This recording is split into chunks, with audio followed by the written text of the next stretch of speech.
201.7 millimeters o katumbas ng mahigit 26,600 na Olympic-size swimming pool.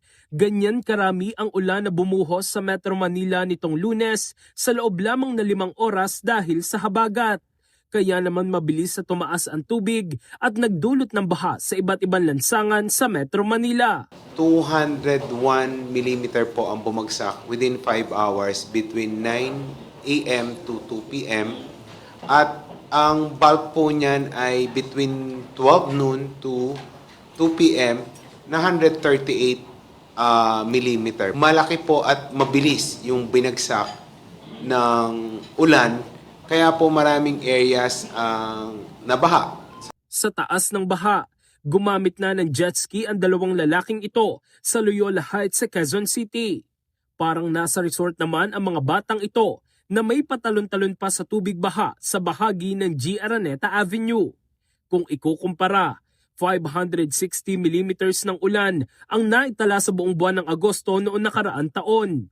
Pero nitong Lunes, katumbas ng 40% ng ulan sa buong buwan ang bumuhos sa Metro Manila sa loob lamang ng ilang oras. Imagine niyo halos 40% ng 1 month rain ibinagsak in 5 hours.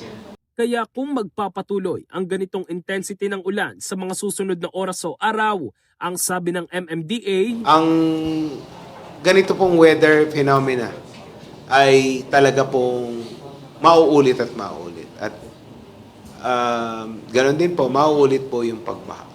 Kami naman po, ang ma-assure po namin, ay nagtutulungan po kami ng DPWH, under Sec. Vince Dizon, sa pag-find ng ways para maibsan po yung pagbabaha dito sa Metro Manila. Samantala, para kay Metro Manila Council President at San Juan City Mayor Francis Zamora, basura pa rin ang isa sa mga pangunahing sanhi ng pagbaha sa Metro Manila kahit patuloy ang flood mitigation efforts ng pamahalaan. Kahit anong hakbang ang gawin natin pagdating po sa pagtatayo ng mga pumping stations, pag-improve ng ating drainage systems, kung puro basura rin po ang makikita natin sa ating mga daluyan ng tubig, sa mga ilog, mga creek, mga kanal, babarat-babare pa rin po yan dahil nga sa basurang ito at patuloy nating mararanasan po ang pagbabaha. Kaya suportado nila ang mungkahin nila Piñas City Congressman Mark Anthony Santos na bumuo ng garbage police at magpatupad ng single ticketing system laban sa mga lumalabag sa mga ordinansa sa littering at illegal dumping sa Metro Manila. Walang boundary ang basura.